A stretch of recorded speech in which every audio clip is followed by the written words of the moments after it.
Hey everyone, it's your professional sarcastic man and seeker of attention, Chris here with a review of Dark Knight's Metal number 6, the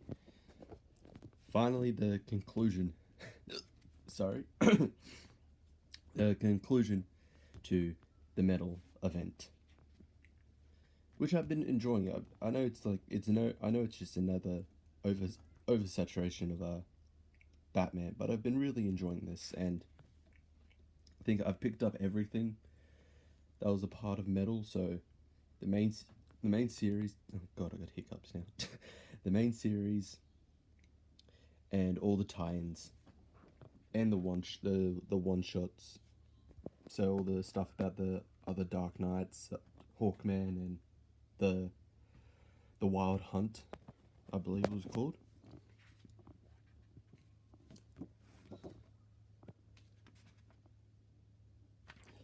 So we continue on, and everything is going to hell.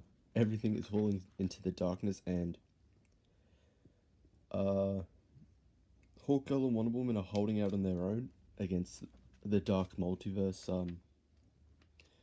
DC like heroes and villains. Well, technically all villains. They're all dark versions. So they're all villains, and then we have the return of Plastic Man. Even though we got him early in the Terrifics, this is supposed to be the return of Plastic Man, and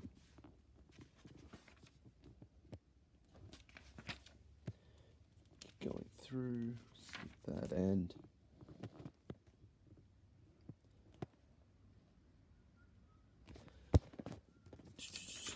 oops, sorry, lost my train of thought.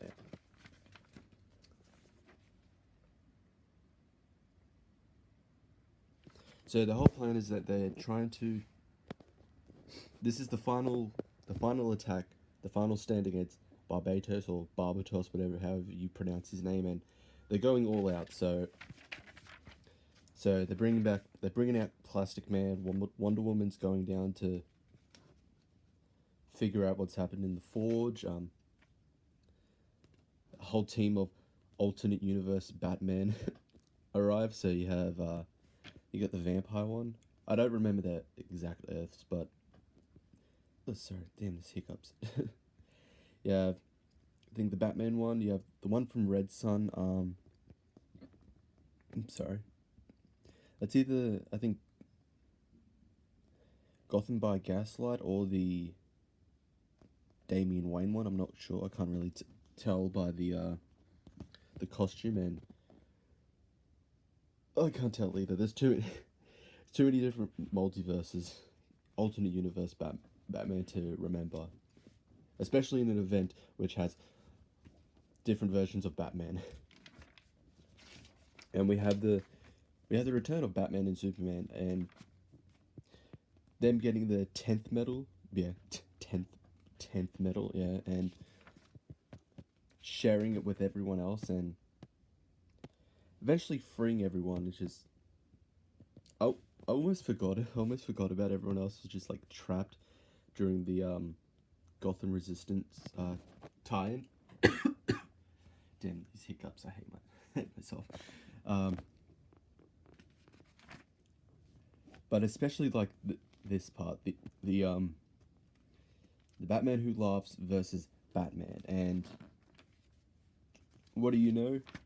Joker actually comes back into the storyline, having been teased in the first two prelude issues, uh, the Dark Days, the Forge, and the Casting. Joker appears, and it's something that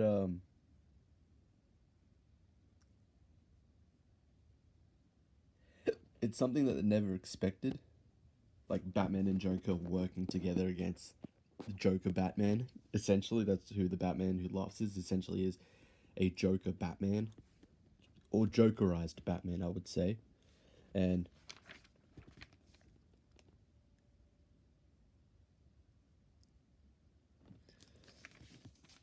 I do like that.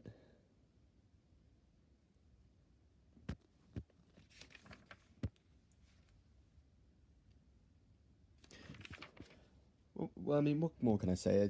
It's an interesting dynamic between Batman and Joker working together to fight alongside each other for essentially the same cause.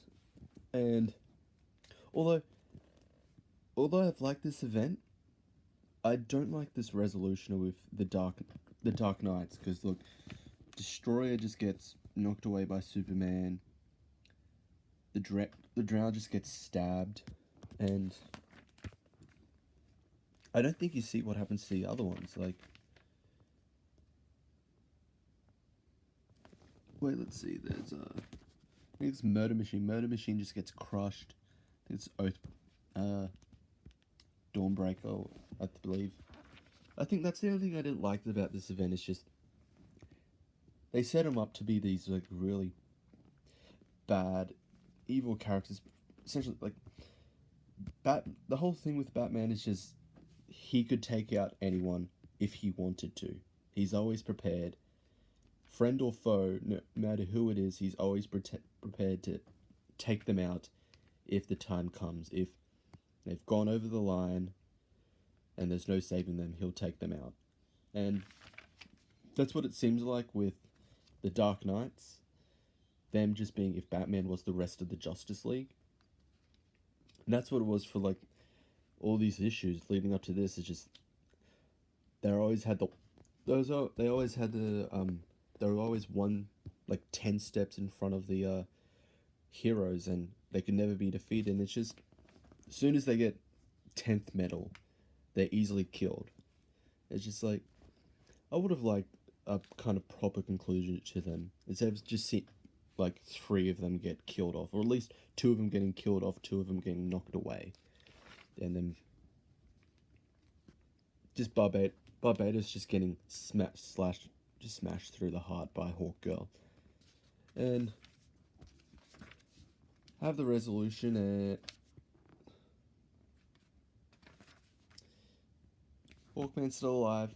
Well, we know that, and then we have the little setup for New Age of Heroes, despite the fact it's already set up, mainly because Dark Knights was delayed a few times.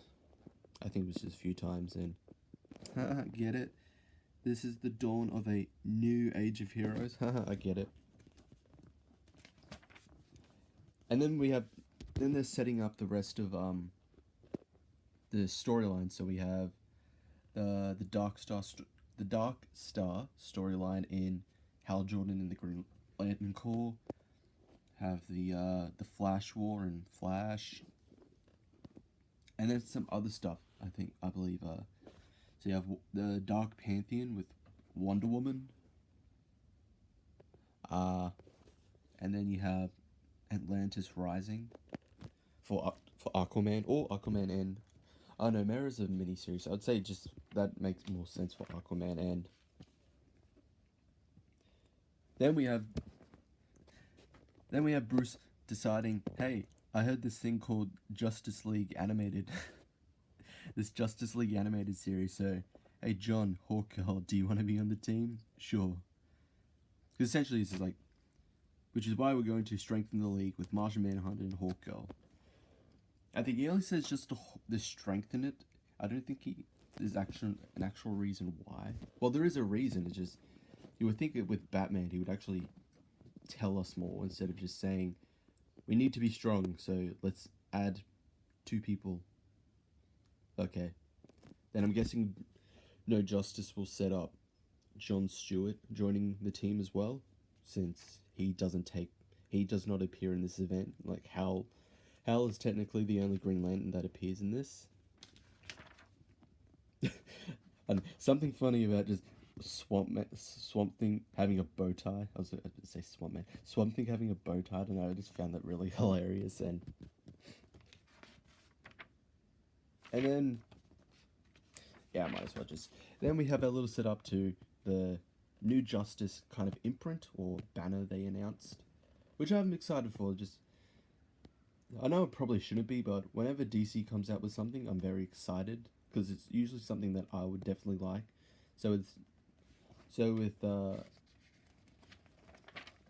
New Justice, so So pretty much any of their Justice League or Justice League like teams will be a part of this.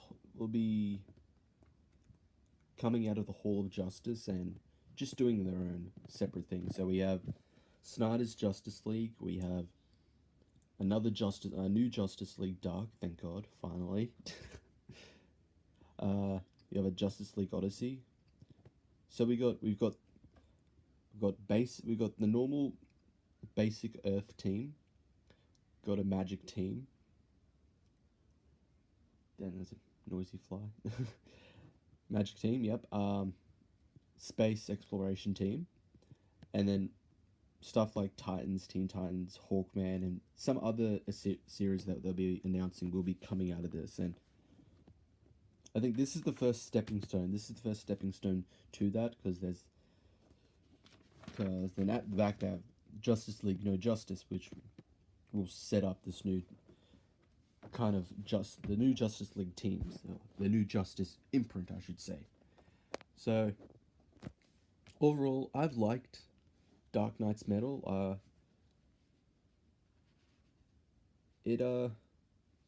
I think just anything Batman, anything Batman, I usually like it.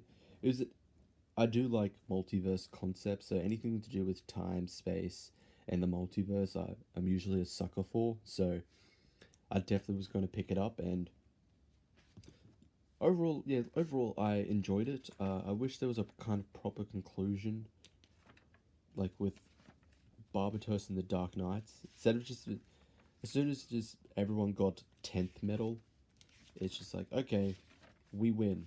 Like, it's like, yeah, Murder Machine is gone. I know Dawnbreaker is gone. Devastator's gone. The Drowned is definitely gone. So is Barbatos. I think the only one that isn't will be the Batman Who Laughs, who I think is appearing in the Immortal Men. Since it doesn't actually show him dying, it just shows him, the Joker, just fighting it out while Bruce and the Overmonitor escape. So, and then it just has a nice kind of resolution, like, hey, we're out of the dark now. It's a brand new day. It's a bright, brand new day. So similar to what they like with Blackest Night and Brightest Day. It was just a whole dark theme, and then at the end, lights restored, everything's fixed. Well, kind of everything's fixed. Like, Barbatos is imprisoned.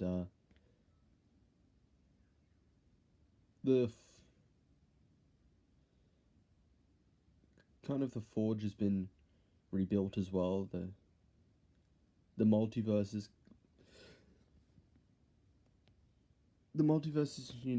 there's all of creation is rich with new possibilities. So there's probably more, could be potentially new, like, multiverse stuff, which I'd like. I do like when they have kind of what if, like the most recent Nightwing the New Order, like, what if, like, Dick Grayson just led a campaign against every, like, metahuman, which I enjoyed. But overall, I enjoyed Dark Knight's Metal. It was good. It was a good, like, enjoyable read. I really like it. Like I said, anything to do with Batman is a sucker. I really like this cover. It's a cool cover as well. I've enjoyed a lot of the covers. But good event. I think later, I believe next month or the month after, they're going to be releasing all the trades for this. The trades or the hardcovers. So if you haven't picked it up, I'd definitely recommend it. I really liked it. So that's it for the review. Hit like, hit the notification bell, do subscribe, and follow me on Twitter, and I'll see you all next time.